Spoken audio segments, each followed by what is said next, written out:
तो दोस्तों आप सभी का स्वागत है मिशन वर्दी बैच में। जल्दी से सभी लोग लाइव क्लास में जुड़ जाएंगे क्योंकि आज भी प्रश्न आप सबके लिए इंपॉर्टेंट प्रश्न लेकर आया हूँ। सारे विषय से प्रश्न है, जो भी आपके एग्जाम में जहाँ से भी प्रश्न पूछे जाते हैं सारे सब्जेक्ट से प्रश्न लिया गया है। तो ये सेशन आप सबके लिए इंपॉर्टेंट है। जितने लोग इस बार मद्य निषेध का एग्जाम देने वाले हैं सबके लिए सेशन बहुत ही इंपॉर्टेंट है। तो जल्दी से सभी लोग लाइव क्लास में जुड़ जाएंगे। सभी को गुड मॉर्निंग और वीडियो को लाइक कर शेयर कर देंगे ताकि जो भी लोग अभी तक लाइव क्लास में नहीं जुड़े तुरंत जुड़ जाएंगे। और आप सभी तुरंत वीडियो को शेयर कर दें, जहां भी शेयर करना है, ग्रुप में शेयर करना है, फेसबुक पे जहां भी शेयर करना है तुरंत शेयर करें ताकि अधिक से अधिक स्टूडेंट आप जुड़ जाए लाइव क्लास में। ठीक है, तो चलिए दोस्तों आज के सेशन को स्टार्ट करते हैं। तो देखिए दोस्तों आज का पहला प्रश्न क्या है कि गोरिल्ला युद्ध का पथ प्रदर्शक कौन था। वेरी इंपॉर्टेंट प्रश्न है मेरे भाई, वेरी इंपॉर्टेंट। गोरिल्ला युद्ध का पथ प्रदर्शक कौन था, तो शिवाजी। ठीक है, इंपॉर्टेंट प्रश्न है। नेक्स्ट प्रश्न देखते हैं, मराठा राज्य का दूसरा संस्थापक किसे कहा जाता है। मराठा राज्य का दूसरा संस्थापक किसे कहा जाता है, तो बालाजी विश्वनाथ को कहा जाता है। ठीक है, इंपॉर्टेंट प्रश्न है। चलिए नेक्स्ट प्रश्न देखते हैं। देखिए मेरे भाई नेक्स्ट प्रश्न है कि पानीपत की तीसरी लड़ाई 1761 ईस्वी में किन के बीच हुई थी। तो दोस्तों ये वेरी इंपॉर्टेंट हो जाता है, यहाँ से प्रश्न आपके एग्जाम में पूछे जाते हैं। तो ये पेशवा बाजीराव द्वितीय और अहमद शाह अब्दाली के बीच हुआ था। या ये भी प्रश्न आपके आता है कि पानीपत की तीसरी लड़ाई कब हुई थी। ठीक है, तो यहाँ से भी आपको याद रखना है और ये भी प्रश्न को याद रखना, वेरी इंपॉर्टेंट प्रश्न हो जाता है। नेक्स्ट प्रश्न देखते हैं, काशी के किस प्रसिद्ध विद्वान ने शिवाजी का राज्याभिषेक कराया। वेरी इंपॉर्टेंट प्रश्न हो जाता है। तो श्री विश्वेश्वर जी गंगा भट्ट ने करवाया था। ठीक है, वेरी इंपॉर्टेंट है। चलिए नेक्स्ट प्रश्न देखते हैं। देखिए नेक्स्ट प्रश्न क्या है आपका कि मराठा साम्राज्य के सबसे बहादुर महिला कौन थे। इंपॉर्टेंट प्रश्न हो जाता है, मराठा साम्राज्य के सबसे बहादुर महिला कौन थी। इंपॉर्टेंट प्रश्न हो जाता है, वेरी इंपॉर्टेंट। तो दोस्तों इसका राइट आंसर हो जाएगा ताराबाई। चलिए नेक्स्ट प्रश्न देखते हैं। देखिए नेक्स्ट प्रश्न है कि किसे लड़ाकू पेशवा और हिंदू शक्ति का अवतार कहा जाता है। वेरी इंपॉर्टेंट है, मस्ट प्रश्न है और ये कई बार एग्जाम में पूछा जा चुका है। तो किसे लड़ाकू पेशवा और हिंदू शक्ति का अवतार कहा जाता है, तो बाजीराव प्रथम को कहा जाता है। ठीक है, चलिए नेक्स्ट प्रश्न देखते हैं। देखिए नेक्स्ट प्रश्न क्या है आपका कि शिवाजी के बाद कितने गोरिल्ला युद्ध का संचालन किया। तो शिवाजी के बाद किसने, यहाँ पे हो जाएगा किसने, मिस्टेक है, किसने गोरिल्ला युद्ध का संचालन किया, तब बाजीराव प्रथम। ठीक है, वेरी इंपॉर्टेंट प्रश्न है। नेक्स्ट प्रश्न देखते हैं, किस मराठा पेशवा को मौकियावेली कहा जाता है। इंपॉर्टेंट प्रश्न है, किस मराठा पेशवा को मौकियावेली कहा जाता है, तो नाना फडणवीस को कहा जाता है। ठीक है, नाना फडणवीस को कहा जाता है। नेक्स्ट प्रश्न देखते हैं। दोस्तों शुरू से अंत तक क्लास में बने रहिए, क्लास छोड़ कर मानिए क्योंकि सारे विषय से प्रश्न लिया गया। आपको हिंदी का भी प्रश्न देखने को मिलेगा, मैथ का भी प्रश्न देखने को मिलेगा। नेक्स्ट प्रश्न देखते हैं। देखिए नेक्स्ट प्रश्न है, किसे अंतिम महान पेशवा कहा जाता है। वेरी इंपॉर्टेंट प्रश्न है, कई बार पूछा जा चुका है कि इसे अंतिम महान पेशवा कहा जाता है, तो माधव राव को कहा जाता है। ठीक है, चलिए नेक्स्ट प्रश्न देखते हैं। भारत में ईस्ट इंडिया कंपनी का पहला गवर्नर जनरल कौन था। तो भारत में ईस्ट इंडिया कंपनी का पहला गवर्नर जनरल कौन था, तो वारेन हेस्टिंग। ठीक है, वारेन हेस्टिंग। नेक्स्ट प्रश्न देखते हैं। देखिए दोस्तों नेक्स्ट प्रश्न है कि वह पुर्तगाली कौन था जिसने गोवा पर अधिकार किया था। इंपॉर्टेंट प्रश्न है, वेरी इंपॉर्टेंट। वह पुर्तगाली कौन था जिसने गोवा पर अधिकार किया था, तो दोस्तों अल्फांसो डी अल्बुकर्क। ठीक है, इंपॉर्टेंट है, मोस्ट इंपॉर्टेंट प्रश्न है, कई बार पूछा गया। नेक्स्ट प्रश्न है कि वास्को डी गामा भारत में कहाँ उतरा था। तो वास्को डी गामा भारत में कहाँ उतरा था, तो कालीकट उतरा था। ठीक है, वेरी इंपॉर्टेंट प्रश्न है, कई बार ये भी पूछा जा चुका है। नेक्स्ट प्रश्न देखते हैं। देखिए नेक्स्ट प्रश्न है कि गोद प्रथा पर प्रतिबंध लगाने वाला गवर्नर जनरल था। तो गोद प्रथा पर प्रतिबंध लगाने वाला गवर्नर जनरल कौन था, तो लॉर्ड डलहौजी। कौन था, तो लॉर्ड डलहौजी। चलिए नेक्स्ट प्रश्न देखते हैं। नेक्स्ट प्रश्न है कि भारत में प्रथम रेल लाइन किसने बिछाई थी। तो भारत में प्रथम रेल लाइन किसने बिछाई थी, तो लॉर्ड डलहौजी। ठीक है, इंपॉर्टेंट प्रश्न है, वेरी इंपॉर्टेंट, यह भी कई बार पूछा जा चुका है। नेक्स्ट प्रश्न देखते हैं मेरे भाई। देखिए नेक्स्ट प्रश्न क्या है कि भारत में अंग्रेजों के समय में प्रथम जनगणना किसके कार्यकाल में हुआ। सर जनगणना से इंपॉर्टेंट प्रश्न आपके एग्जाम में पूछे जाते हैं और ये प्रश्न भी आप सबके लिए इंपॉर्टेंट हो जाता है, कई बार ये भी प्रश्न पूछा गया है। भारत में अंग्रेजों के समय में प्रथम जनगणना किसके कार्यकाल में हुई, तो लॉर्ड मेयो के कार्य में, ठीक है, कार्यकाल में, लॉर्ड मेयो के कार्यकाल में। नेक्स्ट प्रश्न देखते हैं, राज्यसभा सामान्य विधेयक को अधिकतम कितनी अवधि के लिए रोक सकती है? तो दोस्तों अधिकतम कितना अवधि के लिए? तो 6 माह के लिए रोक सकती है। चलिए नेक्स्ट प्रश्न देखते हैं। देखिए नेक्स्ट प्रश्न है कि धन विधेयक पारित करने के लिए राज्यसभा को कितना समय दिया जाता है? तो धन विधेयक पारित करने के लिए राज्यसभा को कितना समय दिया जाता है? तो 14 दिन यानी कि 2 सप्ताह लगभग दिया जाता है, ठीक है। नेक्स्ट प्रश्न देखते हैं। नेक्स्ट प्रश्न है कि लोकसभा सदस्य अपना त्यागपत्र किसे देता है? तो लोकसभा सदस्य अपना त्यागपत्र किससे देता है? तो लोकसभा अध्यक्ष को देता है, ठीक है, लोकसभा अध्यक्ष को देता है। और राष्ट्रपति किससे देते हैं? तो उपराष्ट्रपति को, और उपराष्ट्रपति राष्ट्रपति को, ठीक है। यहाँ सभी प्रश्न बनते हैं। नेक्स्ट प्रश्न देखते हैं मेरे भाई। नेक्स्ट प्रश्न है कि लोकसभा का नेता कौन होता है? तो लोकसभा का नेता कौन होता है? तो प्रधानमंत्री होता है। इंपॉर्टेंट प्रश्न है। मंत्रिमंडल की बैठक की अध्यक्षता कौन करता है? तो मंत्रिमंडल की बैठक की अध्यक्षता कौन करता है? तो प्रधानमंत्री करता है, ठीक है। चलिए नेक्स्ट प्रश्न देखते हैं। देखिए नेक्स्ट प्रश्न क्या है कि आरबीआई का मुख्यालय कहाँ है? वेरी इंपॉर्टेंट प्रश्न है, ये भी प्रश्न कई बार पूछा जा चुका है। आरबीआई का मुख्यालय कहाँ है? तो मुंबई है। नेक्स्ट प्रश्न है कि भारतीय रिजर्व बैंक का लेखा वर्ष की अवधि क्या है? ये भी प्रश्न कई बार पूछा जा चुका है। भारतीय रिजर्व बैंक का लेखा वर्ष की अवधि क्या है? तो जुलाई से जून, ठीक है, जुलाई से जून। चलिए नेक्स्ट प्रश्न देखते हैं। देखिए नेक्स्ट प्रश्न है कि इंपीरियल बैंक की स्थापना किस वर्ष की गई थी? तो इंपीरियल बैंक की स्थापना किस वर्ष की गई थी? तो 1921 में की गई थी। इंपॉर्टेंट है। नेक्स्ट प्रश्न देखते हैं, 10 के नोट पर किसका हस्ताक्षर होता है? तो दोस्तों 10 के नोट पर किसका हस्ताक्षर होता है? तो भारतीय रिजर्व बैंक गवर्नर का होता है, ठीक है। इंपॉर्टेंट प्रश्न है, कई बार ये भी प्रश्न पूछा जा चुका है। नेक्स्ट प्रश्न देखते हैं मेरे भाई। देखिए नेक्स्ट प्रश्न क्या है कि चमकता हुआ सितारा किस राष्ट्रीयकृत बैंक का प्रतीक है? वेरी इंपॉर्टेंट प्रश्न है मेरे भाई, ये भी प्रश्न कई बार पूछा जा चुका है। तो बैंक ऑफ इंडिया का है। किसका है? तो बैंक ऑफ इंडिया का है। नेक्स्ट प्रश्न देखते हैं, शनि ग्रह का सबसे बड़ा उपग्रह। तो शनि ग्रह का सबसे बड़ा उपग्रह कौन है? तो टाइटन, ठीक है, टाइटन। नेक्स्ट प्रश्न देखते हैं। देखिए नेक्स्ट प्रश्न क्या है आपका कि सहोदर भाई के नाम से किस 2 ग्रह को जाना जाता है? वेरी इंपॉर्टेंट प्रश्न है। सहोदर भाई के नाम से किस 2 ग्रह को जाना जाता है? तो पृथ्वी और शुक्र को जाना जाता है, ठीक है।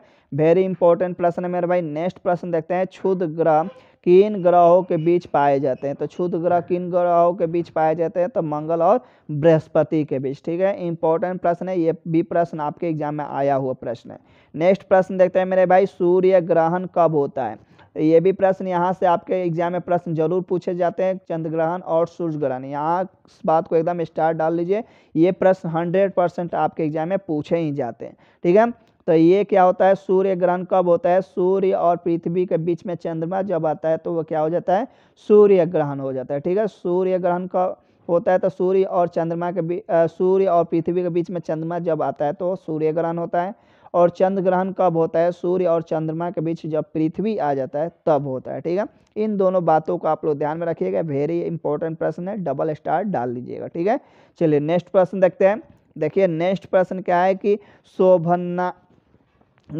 शोभना नारायण किस शास्त्रीय नृत्य शैली से संबंधित है? तो शोभना नारायण किस शास्त्रीय नृत्य शैली से संबंधित है? तो कथक, ठीक है। और आपका बिरजू महाराज का भी पूछता है तो वो भी कथक से ही संबंधित है। आपसे यहाँ से एक प्रश्न जरूर पूछे जाते हैं, तो ये प्रश्न भी आप सबके लिए इम्पोर्टेंट है। अगर इसका पहले वीडियो अगर नहीं देखें तो जाकर देख लीजिएगा, प्लेलिस्ट में सारे वीडियो पड़े हुए हैं और सारा मैंने ये करा दिया है, ठीक है। नृत्य से संबंधित जितने लोग भी हैं वो सारे करा दिए हूँ इसके पहले सेटों में, ठीक है। नेक्स्ट प्रश्न है कि कलमकारी लोक कला का संबंध किस राज्य से? तो कलमकारी लोक कला का संबंध किस राज्य से? तो आंध्र प्रदेश से, ठीक है। वेरी इंपॉर्टेंट प्रश्न हो जाता है, कहाँ किस राज्य से है? तो आंध्र प्रदेश से, ठीक है। चलिए नेक्स्ट प्रश्न देखते हैं मेरे भाई। नेक्स्ट प्रश्न आपका क्या है? आइए हम लोग नेक्स्ट प्रश्न को देखते हैं। तो देखिए नेक्स्ट प्रश्न क्या है कि कजरी एक प्रसिद्ध लोक नृत्य है। तो कजरी कहाँ के एक प्रसिद्ध लोक नृत्य है? आप सभी देखेंगे और ये प्रश्न इंपॉर्टेंट हो जाता है क्योंकि ये प्रश्न आपके एग्जाम में पूछा गया है। वेरी इंपॉर्टेंट प्रश्न है मेरे भाई। कजरी एक प्रसिद्ध लोक नृत्य कहाँ का है? तो उत्तर प्रदेश का, ठीक है। इंपॉर्टेंट प्रश्न हो जाता है। चलिए नेक्स्ट प्रश्न देखते हैं, राउफ किस राज्य की प्रमुख लोक नृत्य है? ये भी आपके एग्जाम में पूछा गया प्रश्न है और ये कई बार पूछा जा चुका है, तो इसलिए मैंने आप सबों के बीच लेकर आया हूँ। मैंने कई सेटों में देखा इस प्रश्न को, तभी मैं आप सबों के बीच लेकर आया हूँ। ठीक है, तो इसका राइट आंसर क्या हो जाएगा आपका? जम्मू कश्मीर का। ठीक है, और राजतरंगिणी का लेखक कौन है? ये प्रश्न मैं आप लोगों को करा दिया हूँ, आप सभी कमेंट करके हमें बताइए तो जरा राजतरंगिणी का लेखक कौन है, क्योंकि ये प्रश्न कई बार आपके एग्जामों में पूछा जा चुका है। यानी पीछे वाले प्रश्नों पर आप लोग रिवाइज कीजिए। ठीक है, आप लोग अगर पीछे वाले क्लास को रिवाइज नहीं करेंगे तो एकदम समझिए कि आपकी तैयारी अच्छी नहीं हो पाएगी। तो पीछे वाले भी क्लास को तैयारी कीजिए, आप जैसे करें वैसे करें, लेकिन करना पड़ेगा। नेक्स्ट प्रश्न है कि सूर्य पर ऊर्जा का निर्माण होता है। तो सूर्य पर ऊर्जा का निर्माण क्या होता है? तो नाभिकीय संलयन द्वारा। ठीक है, इंपॉर्टेंट प्रश्न है मेरे भाई, कई बार ये भी प्रश्न आपके एग्जाम में आ चुका है। ठीक है, नेक्स्ट प्रश्न देख लेते हैं। नेक्स्ट प्रश्न है कि जब एक चल वस्तु की गति दुगनी हो जाती है तो उसकी गति ऊर्जा क्या होता है? 4 गुनी हो जाता है। ये प्रश्न बिहार पुलिस में पूछा गया प्रश्न है मेरे भाई, और मैं आपको बता दूं ये प्रश्न आप सबके लिए वेरी इंपॉर्टेंट प्रश्न है, तो इस पर स्टार डाल लीजिए क्योंकि आपका एग्जाम में ये प्रश्न पूछा गया प्रश्न है। ठीक है, चलिए नेक्स्ट प्रश्न देखते हैं मेरे भाई। नेक्स्ट प्रश्न क्या है कि 1024 बाइट बराबर होता है, और ये कंप्यूटर से एक या दो प्रश्न आपके मैं लेकर आता हूँ आपके सेटों में। क्यों लेकर आता हूँ? क्योंकि इसके पहले जो 76 पोस्ट पे आया था मद्य निषेध का बहाली, उस एग्जाम में आपका कंप्यूटर से एक प्रश्न पूछा गया था, इसलिए मैं भी आप सबों के बीच एक या दो कंप्यूटर का प्रश्न डेली लेकर आता हूँ। ठीक है, तो इसका आंसर हो जाएगा 1 KB हो जाएगा। ठीक है, आप सबका आंसर क्या हो जाएगा? 1 KB। नेक्स्ट प्रश्न है कि कंप्यूटर साक्षरता दिवस कब मनाया जाता है? तो कंप्यूटर साक्षरता दिवस कब मनाया जाता है? तो 2 दिसंबर को मनाया जाता है। ठीक है, कब मनाया जाता है? तो 2 दिसंबर। और ओजोन परत संरक्षण दिवस कब मनाया जाता है? वेरी इंपॉर्टेंट है, ये आपके एग्जाम में पूछा जाता है। ओजोन परत संरक्षण दिवस कब मनाया जाता है? आप सभी कमेंट करेंगे, सभी कमेंट करेंगे मेरे भाई, वेरी इंपॉर्टेंट प्रश्न है। तो इसका क्या हो जाएगा? 16 सितंबर। चलिए नेक्स्ट प्रश्न देखते हैं। देखिए नेक्स्ट प्रश्न क्या है कि हाइड्रोजन के समस्थानिकों की संख्या कितनी है? इंपॉर्टेंट प्रश्न है, हाइड्रोजन के समस्थानिकों की संख्या कितनी है? तो 3 है, और मैं आपको बता दूं कि 76 जो पोस्ट पर बहाली आया था उसमें आपका सोडियम का पूछा था। ठीक है, तो इससे आपको एकदम सारे याद कर लेना है, और इसका जो चार्ट है वो मैं टेलीग्राम ग्रुप पर डाल दूंगा। उस चार्ट के माध्यम से आप सभी लोग उसे याद कर लीजिएगा। ठीक है, परमाणु संख्या और समस्थानिक जो भी है और भार सब याद कर लीजिएगा, सारे चैट में दिएगा, इंपॉर्टेंट है आप सबके लिए। तो टेलीग्राम जो लोग अभी तक ज्वाइन नहीं किए हैं तुरंत ज्वाइन हो जाएंगे, क्योंकि उस पर मैं तुरंत डाल दूंगा। ठीक है, नेक्स्ट प्रश्न है कि सर्वाधिक संख्या में समस्थानिक किसके पाए जाते हैं? तो सर्वाधिक संख्या में समस्थानिक किस में पाए जाते हैं? तो पोलोनियम में पाया जाता है, और कितना पाया जाता है? तो 27 पाया जाता है। ठीक है, इंपॉर्टेंट प्रश्न हो जाता है मेरे भाई, वेरी इंपॉर्टेंट। अगर आप इसके पहले का जो भी सेट नहीं देखे प्लीज जाकर देख लीजिए अगर आपको सिलेक्शन लेना है तो। ठीक है, क्योंकि मैं सारे प्रश्न को कवर किया हूँ, जितने भी पीछे आपके एग्जाम हुए और जहाँ चैप्टर्स आपके प्रश्न पूछे गए वो सारे चैप्टर को मैंने कवर किया है। तो प्लीज़ अगर आप लोगों ने नहीं देखा पीछे का सेट तो जाकर देख लीजिए, और जो लोग देख लिए वो अपनी रिवाइज को प्रैक्टिस यानी कि डेली प्रैक्टिस कीजिए, डेली रिवाइज कीजिए उन सारे प्रश्नों को। ठीक है, तभी आपका सिलेक्शन हो सकता है। नेक्स्ट प्रश्न है कि नागफनी में प्रकाश संश्लेषण कार्य होता है। तो नागफनी में प्रकाश संश्लेषण कार्य होता है तपनकाय स्तंभ द्वारा। ठीक है, लीची फल का खाने योग्य भाग होता है। ये भी प्रश्न आपके एग्जाम में पूछा गया है, बिहार पुलिस पहले जो एग्जाम हुआ उस एग्जाम में ये प्रश्न पूछा गया था। लीची फल का खाने योग्य भाग क्या होता है? तो एरियल होता है। और बिहार में सबसे अधिक फल जो होता है लीची कहाँ होता है? तो ये भी प्रश्न आपका आता है मुजफ्फरपुर में होता है। ठीक है, तो ये आपके उत्पाद पुलिस जो इसके पहले बहाली आया था 76 के पहले जो पोस्ट पर बहाली आया था उसमें वह प्रश्न पूछा गया था। ठीक है, तो इस बात को भी आपको ध्यान रखना है, हर प्रश्नों को आपको कवर करना है। और कवर कैसे होगा? तो पीछे वाले सारे क्लास को आपको रिवाइज करना पड़ेगा तभी जाकर होगा। ठीक है, नेक्स्ट प्रश्न देखते हैं मेरे भाई। नेक्स्ट प्रश्न क्या है कि सेब और नाशपाती में खाने योग्य भाग होता है। तो दोस्तों इसका राइट आंसर क्या हो जाएगा आपका? मंसाल पुष्पासन। ठीक है, खाने योग्य होता है, और यहाँ से भी प्रश्न आपके एग्जाम में पूछे जाते हैं, और आपको एकदम हर प्रश्न को आपको तैयारी में रखना है, हर प्रश्न को आपको एकदम रिवाइज कर लेना है। तो देखिए नेक्स्ट प्रश्न क्या है मेरे भाई कि अनानास यानी पाइन एप्पल किस प्रकार का फल है?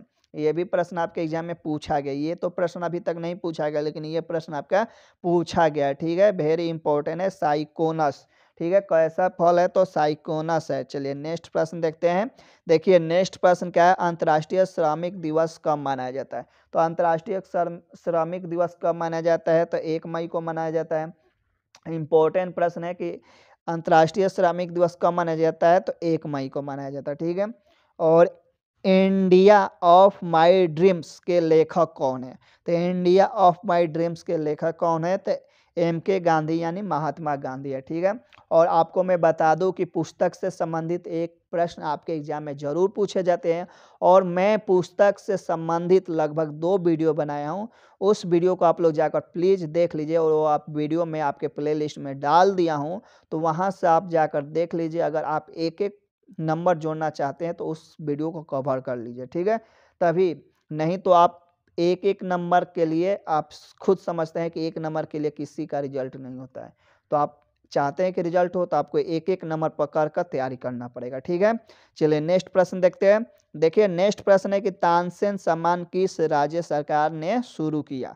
और सम्मान से भी संबंधित एक प्रश्न आपके एग्जाम में पूछे जाते हैं। ठीक है, तो जितने भी आपका अगर कोई भी अगर आप बुक पढ़ते हैं, सेल्फ स्टडी करते हैं, तो इस पर भी आपको ध्यान देना है। ठीक है, मैं आपको बता रहा हूँ, जो इस बात को अगर आपने ध्यान दिया तो आपका सिलेक्शन पक्का है। ठीक है, और हम चाहते हैं कि आपका सिलेक्शन हो, तो आप इस बात को, इस पॉइंट को भी कवर कर लीजिए अगर आप सेल्फ स्टडी करते हैं तो। ठीक है, तानसेन सम्मान किस राज्य सरकार ने शुरू किया? तो उत्तर प्रदेश। ठीक है, वेरी इंपॉर्टेंट है। पुष्प किसका रूपांतरण है? तो पुष्प किसका रूपांतरण होता है? तो प्रांकुर का होता है। ठीक है, प्रांकुर का होता है। इम्पोर्टेंट है। नेक्स्ट प्रश्न देखते हैं मेरे भाई। चलिए नेक्स्ट प्रश्न क्या है आपका? नेक्स्ट प्रश्न है कि हृदय रोगियों को ज़्यादा नहीं लेना चाहिए। हृदय रोगियों को क्या ज़्यादा नहीं लेना चाहिए? वेरी इंपॉर्टेंट है मेरे भाई, ये कई बार एग्जाम में पूछा जा चुका है, ये भी प्रश्न आपके एग्जाम में आ चुका है। ठीक है, तो हृदय रोगियों को ज़्यादा नहीं लेना चाहिए, वसा नहीं लेना चाहिए। ठीक है, इम्पोर्टेंट है, वसा नहीं लेना चाहिए। चलिए नेक्स्ट प्रश्न देखते हैं मेरे भाई। नेक्स्ट प्रश्न क्या है कि बुढ़ापे के अध्ययन को कहते हैं, बुढ़ापे के अध्ययन को क्या कहते हैं? तो बुढ़ापे के अध्ययन को क्या कहते हैं? जेरेंटोलॉजी। और ये प्रश्न आपके एग्जाम में पूछा गया है मेरे भाई। बस मैं आपको बता दूं कि ये प्रश्न आपके पूछा गया, अब बिहार पुलिस में पूछा गया कि फायरमैन में, लेकिन ये प्रश्न आपका पूछा गया। ठीक है, तो आप सभी तैयार हैं हिंदी के प्रश्नों को देखने के लिए, और आप खुद जानते हैं कि हिंदी के प्रश्न जो रचनाएं हम लोग का क्लास चल रहा है, वहाँ से भी प्रश्न आपके एग्जाम में पूछे जाते हैं। तो चलिए दोस्तों, आज के प्रश्न को हम लोग देखते हैं। सभी तैयार हैं? देखिए नेक्स्ट प्रश्न क्या है? मैथिली शरण गुप्त, और ये आप सबके लिए वेरी वेरी इंपॉर्टेंट हो जाता है। क्यों होता है कि मैथिली शरण जो गुप्त हैं, इनकी रचनाएं आपके एग्जाम में पूछे जाते हैं, और जो भी मैं रचनाएं लेकर आया हूं, यहाँ से हर प्रश्न आपके पूछे जाते हैं। मैं आपको बता दूं कि कौन कौन अभी तक प्रश्न आपके पूछे गए, बाकी देख लीजिएगा। देखिए साकेत, ये प्रश्न आपके एसएससी में पूछा जा चुका है। भारत भारती एसएससी में पूछा जा चुका है। यशोधरा जो है दिल्ली पुलिस में पूछा जा चुका है मेरे भाई। जय द वर्द और सिद्ध राज, ये भी प्रश्न ये आपके पूछा जा चुका है। चंद्रहर्ष, ठीक है, और कुणाल गीत, पृथ्वी पुत्र आपके एग्जाम में पूछा जा चुका है। जय भारत भी प्रश्न पूछा जा चुका है। ठीक है, किनकी रचनाएं? विष्णु प्रिय भी पूछा गया है। ठीक है, वेरी इंपॉर्टेंट ये हो जाता है। शकुंतला भी पूछा गया है ये प्रश्न। ठीक है मेरे भाई, शक्ति भी पूछा गया है, और ये गुरुकुल भी पूछा गया, और हिंदू पूछा गया है मेरे भाई। किसान, झंकार है। ये जितने मैंने टिक आपको लगाए, ये सारे प्रश्न आपके एग्जाम में पूछे गए, किसी ना किसी एग्जाम में पूछे गए हैं। और ये मैथिली शरण गुप्त की जो रचना है वो सारे इंपॉर्टेंट हो जाते हैं। तो आपको कैसे याद रखना है? बस आपको यही याद रखना है कि मैथिली शरण जी की जितनी भी रचनाएं हैं, उसमें आपका नाम का कुछ ना कुछ अंश आपको मिलेगा। साकेत लड़के का नाम है, ऐसे भी याद कर सकते हैं। भारत, इसके जो भी रचनाएं वो अधिकतर लड़कों के नाम पर ही रचनाएं हैं। ठीक है, ऐसे आप लोग याद कर लीजिएगा। साकेत लड़का का नाम है, भारत भी है, यशोधरा लड़की का हो जाएगा, और सिद्ध राज यहाँ से भी याद कर लीजिएगा। कुणाल याद कर लीजिएगा, पृथ्वी तो याद हो ही जाएगा, जय भारत याद है, विष्णु भी याद होगा ही आपको, शक्ति याद होगा, गुरुकुल याद होगा ही, वेरी इंपॉर्टेंट है, और हिंदू और किसान और पंचवटी रंग भेद, ये रंग भेद भी आपके एग्जाम में पूछा गया प्रश्न है, ठीक है। तो ये सारे इंपॉर्टेंट हो जाते हैं और मैं उम्मीद करता हूँ कि ये सब आप नोट्स बनाते होंगे, क्योंकि आप खुद जानते हैं कि आप तो इसके बाद जो भी बहाली आएगा उसमें आपको फॉर्म भरना है। अब फॉर्म भरना है तो आपको तैयारी को बेहतर बनाए रखना है, क्योंकि ना ही हमको छोटी सी तैयारी नहीं करनी है जॉब के लिए, जब भी तैयारी करना है अच्छा से करना है ताकि कोई भी एग्जाम आपका क्रैक हो सके, ठीक है। चलिए नेक्स्ट प्रश्न देखते हैं हम लोग। देखिए नेक्स्ट प्रश्न क्या है कि अयोध्या सिंह उपाध्याय हरिऔध, ठीक है, इन हरिऔध भी कहा जाता है, इनकी कुछ रचनाएं हैं जो इम्पोर्टेंट है, जो आपके एग्जाम में पूछा जाता है, वही मैं इनका रचना लिया हूँ। यही इनकी रचना है जो कि आपके एग्जाम में पूछा जाता है। रस कलश पूछा जाता है, प्रिय प्रवास पूछा जाता है, अधखिल्ला अधखिला फूल पूछा जाता है और प्रेम पर पंच पूछा जाता है, ठीक है। तो ये इनकी रचनाएं हैं और वेरी इंपॉर्टेंट है आप सबके एग्जाम के व्यू से, ठीक है। चलिए नेक्स्ट देख लेते हैं। देखिए नेक्स्ट क्या है मेरे भाई, जगन्नाथ दास रत्नाकर, इन्हें रत्नाकर भी कहा जाता है और ये जगन्नाथ दास हैं और इनकी रचनाएं भी आपके एग्जाम में पूछे जाते हैं। जो इनकी रचनाएं आपके एग्जाम में पूछी जाती है उससे मैं अवगत करा देता हूँ। और देखिए इनकी रचनाएं को आप आसानी से याद कर सकते हैं, दीप गंगा हरि लहरी, ठीक है, दीप गंगा हरि लहरी आप याद कर सकते हैं। दीप प्रकाश, ये प्रश्न आपके एग्जाम में पूछा जा चुका है, ठीक है। और दीप से हो जाएगा, गंगा से गंगावतरण हो जाएगा और हरि से हरीश चंद्र हो जाएगा। हरीश चंद्र आपका पूछा गया प्रश्न है, वेरी इंपॉर्टेंट हो जाता है, आपके एग्जाम में पूछा जाता है। गंगा लहरी, और लहरी से तो आपको याद हो जाएगा गंगा लहरी, श्रृंगार लहरी, ठीक है। और विष्णु लहरी, ये तो आपको याद हो जाएगा मेरे भाई। और ये अभी तक पूछा नहीं गया, लेकिन ये विष्णु लहरी और गंगा लहरी, श्रृंगार लहरी और हरीश चंद्र और दीप प्रकाश, ये प्रश्न आपके एग्जाम में किसी न किसी पूछे गए हैं, ठीक है। तो यहाँ से भी प्रश्न आपके एग्जाम में पूछे जाते हैं, ठीक है मेरे भाई। तो उम्मीद करता हूँ ये सारे प्रश्न आपको अच्छा लगा होगा। अब चलिए दोस्तों, आप सभी तैयार हैं मैथ के प्रश्न को सॉल्व करने के लिए, क्योंकि आपके एग्जाम में मैथ का भी प्रश्न तो भूमिका निभाता और मैथ का भी प्रश्न सॉल्व करना बहुत ज़रूरी है। तो आप सभी तैयार हैं कॉपी कलम लेकर, तो हम लोग चले मैथ के प्रश्नों की तरफ। तो चलिए दोस्तों हम लोग चलते हैं मैथ के प्रश्न की तरफ। देखिए दोस्तों, आपका पहला प्रश्न है और इस प्रश्न को आप सभी को आंसर देना है, किसी को बैठा नहीं रहना है। प्रश्न यही कर रहा है कि 21 से 81 तक की सभी संख्याओं का औसत क्या होगा। तो आपको औसत बताना है और ये प्रश्न आपके एग्जाम में पूछा जाता है। इस टाइप के प्रश्न आपके कई बार पूछे जा चुके हैं, जो भी प्रैक्टिस सेट मैंने देखा उसमें इस टाइप का प्रश्न आपको पूछा गया है। तो 21 से 81 तक की सभी संख्या का औसत क्या होगा, आप सभी बताएंगे जल्दी से। उम्मीद करता हूँ आप सभी कमेंट करेंगे जल्दी से और इस राइट आंसर बताएंगे। तो देखिए दोस्तों, जब भी औसत हो, लगातार संख्याओं का औसत निकालना हो, कभी भी अगर लगातार संख्याओं का औसत निकालना हो तो एक सूत्र याद रखना होगा, first plus last by 2। First plus last by 2, तो फर्स्ट 21 है आप प्लस लास्ट 81 है बाई 2, इसको जोड़ दीजिए तो 1 1 2 कितना हो जाएगा, 1 1 2 हो जाएगा, 8 2 10, 102/2 हो जाएगा, 102/2, 102/2, इससे काट दीजिए, यानी कि काटने पे 51 आ जाएगा। तो इसका राइट आंसर क्या हो जाएगा, बी हो जाएगा, ठीक है। तो ऐसे प्रश्नों को आप लोग रिवाइज कर लीजिएगा अगर मैथ का बुक आपके पास हो, क्योंकि इस टाइप का भी प्रश्न आता है, ठीक है। चलिए नेक्स्ट प्रश्न देखते हैं। देखिए नेक्स्ट प्रश्न क्या है मेरे भाई, नेक्स्ट प्रश्न भी बहुत ही आसान है, बहुत ही अच्छा है। चीनी के भाव में 2% की कमी हो जाती है तो एक व्यक्ति पहले 49 केजी चीनी खरीदता था, अब वह कितना केजी चीनी खरीदेगा। आप सभी बताएंगे, सभी कमेंट करेंगे। चीनी के भाव में 2% की कमी हो जाती है तो एक व्यक्ति पहले 49 केजी चीनी खरीदता था, अब वह कितना केजी चीनी खरीदेगा। आप सभी बताएंगे, सभी कमेंट करेंगे। तो उम्मीद करता हूँ इस प्रश्न का आप सभी राइट आंसर बताएंगे, जल्दी से सभी बताइए और इस प्रश्न का राइट आंसर मेरे को बताइए।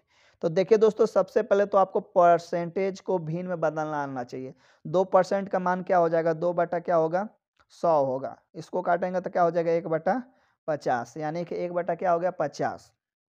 अब देखिए 1/50 हो गया, तो अब ये 2% का मान कितना आ गया आपके, 1/50। तो आप इसको बनाइए कैसे, सबसे आसान तरीका मैं आपको बता दूं, मूल्य क्या, मूल्य में गिरावट हुआ है तो मूल्य ये कितना हो गया, पहले 50 था अब कितना हो गया, 49, ठीक। और आप ये जानते हैं कि मात्रा जो है यानी कि खपत जो होता है मेरे भाई, ये मूल्य का उल्टा होता है। जब भी अनुपात में होता है ये हो जाएगा 49 हो जाएगा और ये क्या हो जाएगा 50, ठीक है। ये 50 हो जाएगा मात्रा। तो यानी कि पहले 49 लेता था, ठीक, पहले कितना लेता था 49, तो 49 लेता था, 49 केजी यहाँ दिया है, तो 49 का मान क्या दिया है, 49 केजी का मान 49 से दिया है, तो 49 का मान 49 दिया, तो 50 का मान भी क्या हो जाएगा, 50 ही होगा। यानी कि इसका राइट आंसर क्या हो जाएगा, 50 केजी। ठीक है, चलिए नेक्स्ट प्रश्न देखते हैं। देखिए नेक्स्ट प्रश्न आपके सामने, और इस प्रश्न का राइट आंसर आप सभी बताएंगे। किसी धन राशि पर 6 वर्षों का साधारण ब्याज उस राशि का 9/25 है, तो तदनुसार उस ब्याज की दर कितनी है। ब्याज की दर बताना है, 9/25 दिया है, ठीक है, उस राशि का। तो आप सभी बताएंगे, सभी कमेंट करेंगे। यदि किसी धन राशि का 6 वर्षों का साधारण ब्याज क्या दिया, 9/25, तो पहले ब्याज निकाल लीजिए। 9/25 दिया है तो गुना 100 कर देंगे, तो 25 चौका 100, 25 चौका 100 यानी कि 36 हो जाएगा। इसका क्या हो जाएगा, ब्याज 36% हो जाएगा। ब्याज कितना हो जाएगा, 36%। साधारण ब्याज 36% आ गया। तो आपको तो ये सूत्र याद होगा, आर गुना टी बराबर साधारण ब्याज। साधारण ब्याज का मान 36 दिया है, और टी का मान कितना दिया है मेरे भाई, टी का मान ये, टी का मान कितना दिया है आपका, तो टी का मान यहाँ पर हो जाएगा आपका कितना, टी का मान कितना दिया, 6 वर्ष। तो यहाँ पर हम 6 लिख देंगे। टी का मान 6 दिया, तो यहाँ पर हमारा क्या हो जाएगा, 6 हो जाएगा। और आर का मान निकालना है तो निकल जाएगा, परसेंटेज, तो 6 से 6 का 36, तो कितना परसेंट आ गया, 6%। इसका राइट आंसर सी हो जाएगा। ठीक है, देखिए कैसे हुआ, किसी धन की राशि 6 वर्षों में साधारण ब्याज का 9/25 हुआ, यानी कि 9/25 हो जा रहा है, तो हम क्या करेंगे, परसेंटेज निकाल लेंगे, कितना परसेंट ब्याज हो रहा है। तो 9/25 गुना 100 करेंगे, तो 25 से 100 को काटेंगे तो क्या हो जाएगा, 36%। तो वो हमारा 36% ब्याज आ गया। जब ब्याज निकल कर आ गया 36%, तो हम क्या दर निकाल नहीं सकते हैं, दर गुने समय बराबर क्या होता है, साधारण ब्याज होता है। तो 6 से काटा 36, यानी कि 6% क्या आ गया, हमारा दर आ गया। इसका राइट आंसर 6%। चलिए नेक्स्ट प्रश्न देखते हैं। देखिए नेक्स्ट प्रश्न आपके सामने, और इस प्रश्न का आप सभी आंसर बताएंगे, सभी कमेंट करेंगे।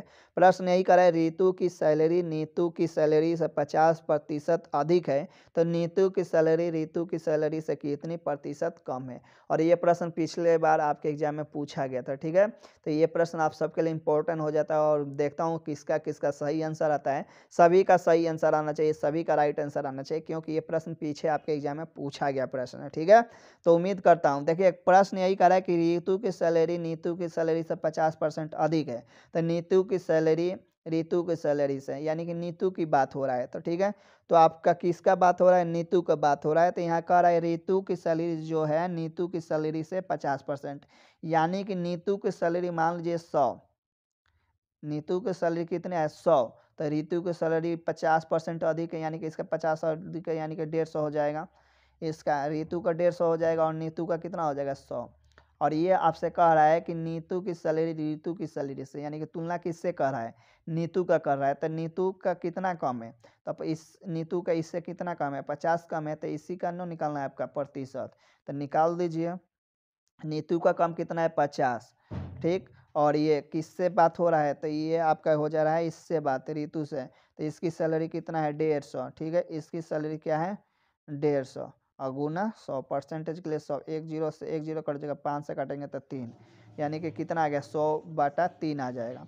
100 क्या आ जाएगा, 100/3 आ जाएगा। इसको भाग दीजिएगा तो आपका मान कितना आ जाएगा, भाग दीजिएगा तो कितना आ जाएगा 33.1/3%, भाग देने पर आ जाएगा। चलिए नेक्स्ट प्रश्न देखते हैं। देखिए नेक्स्ट प्रश्न, और इस प्रश्न के ऊपर आपका रेकरिंग है, 6 के ऊपर रेकरिंग है, सिर्फ 6 के ऊपर। ठीक है, और इस प्रश्न का सरलतम रूप आप सभी बताएंगे, सभी कमेंट करेंगे। 1.6 के ऊपर रेकरिंग का सरलतम रूप आप सभी बताएंगे, सभी कमेंट करेंगे। उम्मीद करता हूँ इस प्रश्न का राइट आंसर आप सभी बताएंगे, सभी कमेंट करेंगे। और ये भी प्रश्न आपके एग्जाम में पूछा गया प्रश्न है, ये नहीं बल्कि इस टाइप का आपका प्रश्न एग्जाम में पूछा गया है। तो उम्मीद करता हूँ इस प्रश्न का आप सभी आंसर बताएंगे। तो देखिए दोस्तों, आपको बनाना है कैसे है, ये 1 है तो 1 को तो आप यहाँ लिख लीजिए। अब देखिए जिसके ऊपर रेकरिंग है उसको आप यहाँ लिख लीजिए, और बाटा दे दीजिए। जिसके ऊपर रेकरिंग है, कितने अंकों के ऊपर रेकरिंग है, 1, तो 1 9 डाल दीजिए, ठीक। और अब इसको गुना करके लिख दीजिए, तो गुना करेंगे तो 9 एकम 9 आ 6 15, 15 बटा क्या आ गया 9। अब इसको आप काटिए, 3 से काटेंगे तो 3 5 15, 3 5 15, तितरी का नाम, यानी कि 5/3। इसका राइट आंसर क्या आ गया? 5/3। इसका राइट आंसर बी हो जाएगा। समझ में आया सभी को कैसे बनाना है? तो देखिए दोस्तों, दशमलव के बाद पहले जो अंक दिया उसको ऐसे ही लिख दीजिए। अब दशमलव के बाद के ऊपर यानी 6 के ऊपर एक रेकरिंग है, तो पहले तो 6 है तो 6 लिखेंगे, और जितना रेकरिंग होता है उतना 9 होता है, तो यहाँ 9 लिख देंगे। इसको हम गुना कर लिखेंगे, उसके बाद काट कर भिन्न रूप कर देंगे, यानी कि बी आंसर हो जाएगा। नेक्स्ट प्रश्न देखते हैं। देखिए नेक्स्ट प्रश्न आपके सामने, और इस प्रश्न का राइट आंसर आप सभी बताएंगे। 7 4 5 6 7 8 और ए, यानी कि ये टोटल संख्या जो है वो आपका कितना से विभाजित है? 3 से विभाजित है, और 3 से विभाजित है, और आपको यही बताना है कि ए का स्थान पे कौन सा अंक होगा। तो आप काम क्या करेंगे, आप सभी बताइए मेरे भाई। आप इस तरह भाग देंगे मेरे भाई, बोलिए क्या आप इस तरह भाग देंगे? 7 है ना, 8, और इसमें हम भाग देंगे क्या? और जो लास्ट में आएगा, जो देख अंक रख कर देखेंगे कट रहा है कि नहीं कट रहा है। इतना काम थोड़े करने जाएंगे एग्जाम में, ऐसा तो बात नहीं है। तो आप बताइए इसका आंसर क्या होगा। उम्मीद करता हूँ आप सभी कमेंट करेंगे, राइट आंसर बताएंगे। और आपसे इसका कौन सा अंक, यहाँ पर देख लीजिए, यहाँ पे क्या करना है आपको, सबसे छोटा अंक बताना है, ठीक है। यानी कि यहाँ पर कौन सा छोटा अंक रखेंगे जो आप ये पूरा विभाजित हो जाएगा, यही बताना है, ठीक है। छोटा ही अंक बताना है आपको, छोटा ही बताना है, ठीक है। तो आप बताइए। तो देखिए दोस्तों, आप तो 3 को विभाजित का नियम जानते होंगे कि 3 से विभाजित होने वाली वह संख्या कौन कौन सी होती है। 3 से विभाजित होने वाली संख्या का नियम आपको पता है। 7 4 5 6 7 8, और यहाँ ए है मान लीजिए। इसको हमको 3 से डिवाइड करना है। तो 3 से विभाजित होने वाला संख्या आपको पता है, 3 से संख्या वही डिवाइड होता है जो संख्याओं का योग 3 से पूरा पूरा विभाजित हो जाता है। तो हम संख्याओं का योग से विभाजित करेंगे, यानी कि वह संख्या जो विभाजित होता है ना, जो कि उसको अगर इसको हम जोड़ देते हैं, और जोड़ने के बाद अगर 3 से वही संख्या विभाजित होगा, ठीक है। यानी कि संख्याओं का योग ही 3 से विभाजित होता है। तो हम देख लेते हैं, 8 7 15, 15 ये जोड़ने पर 15 रहता है, 3 से 15 विभाजित हो जाएगा, इसको हटा देते हैं। अब देखिए 3 से 6 भी विभाजित हो जाएगा, इसको भी हटा देते हैं। 3 से 5 4 9 जोड़ेंगे तो 9, तो ये 3 से 9 कट जाएगा, बचा कि आप 7।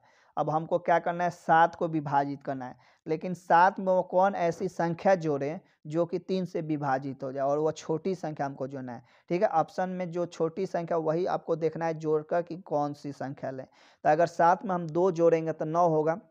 7 में अगर हम 2 जोड़ेंगे, ऑप्शन में हमारा छोटी संख्या क्या है, 7 आया, 7 बटा क्या है, 3 है। अगर हम इसमें 1 जोड़ते हैं तो 8/3 होगा, ये कटेगा तो नहीं कटेगा, ये तो भाग नहीं लगेगा, तो हमको क्या लेना पड़ेगा, 2 लेने पड़ेगा। तो 9 को हम 3 से विभाजित कर सकते हैं 3 हाली में, यानी कि हमारी छोटी से छोटी संख्या कौन सी हो जाएगी, 2 हो जाएगी। ए का मान, ए का मान क्या हो जाएगा, 2 हो जाएगा, यानी कि इसका राइट आंसर 2 होगा। और ऐसे प्रश्न जब भी आपके एग्जाम में आए तो आपको क्या करना है, आप सबसे पहले संख्या को जोड़ लीजिए, और उसको 3 से भाग करके काट कर छोटा कर लीजिए। जो बच रहा है उसमें कौन सी संख्या आप जोड़िएगा ताकि वो 3 से विभाजित हो जाए, ऐसे आप चेक कर लीजिएगा। भाग देने मत लग जाइए, ठीक है। आप छोटा करते जाइए, भाग देकर काट कर हटाते जाइए, ठीक है। तो उम्मीद करता हूँ दोस्तों आज का क्लास आप सभी को पसंद आया है, ठीक है। तो आप सभी को अगर क्लास पसंद आया, वीडियो को अभी तक लाइक नहीं किया हो तो वीडियो को लाइक कर दीजिए। इस चैनल पर नए हैं तो चैनल को सब्सक्राइब कर बेल आइकन को ऑल प्रेस कर दे ताकि नए वीडियो का नोटिफिकेशन सबसे पहले आप तक पहुंचे। दोस्तों आज हम बात करने वाले बिहार मध्य निषेध एग्जाम 2023 के बेस्ट बुक के बारे में, जो कि चक्षु पब्लिकेशन का है। आपको बता दें कि इस बुक में आपको 20 प्रैक्टिस सेट देखने को मिल जाएंगे, प्लस 2000 बहुविकल्पीय प्रश्न भी देखने को मिलेंगे, और 3 मॉडल पेपर भी देखने को मिलेंगे। साथ ही इस बुक में प्रैक्टिस सेट मिल जाते हैं, जो कि आपके एग्जाम के व्यू से सारे प्रैक्टिस सेट इंपॉर्टेंट होते हैं, सारे प्रश्न महत्वपूर्ण होते हैं। तो दोस्तों आप भी चाहते हैं कि मध्य निषेध में आपका भी सीट एक पक्का हो, तो इस बुक को ऑर्डर करना चाहते हैं तो इस बुक को तुरंत ऑर्डर करिए और अपनी पढ़ाई को बेहतर बनाइए और मध्य निषेध में एक सीट पक्का कीजिए। तो दोस्तों देर क्यों किए हैं, तुरंत जाइए, डिस्क्रिप्शन में इसका लिंक दिया गया है, वहां से आप इस बुक को परचेज कर सकते हैं, या ऑफलाइन लेना चाहते हैं तो किसी भी दुकान पे जाकर आप इस बुक को ले सकते हैं और मध्य निषेध में अपना एक सीट पक्का कर सकते हैं। दोस्तों ज़्यादा से ज़्यादा वीडियो को शेयर कीजिए, ठीक है। तो फिर मिलते हैं नेक्स्ट क्लास में, तब तक के लिए दीजिए इजाज़त। जय हिंद, जय भारत।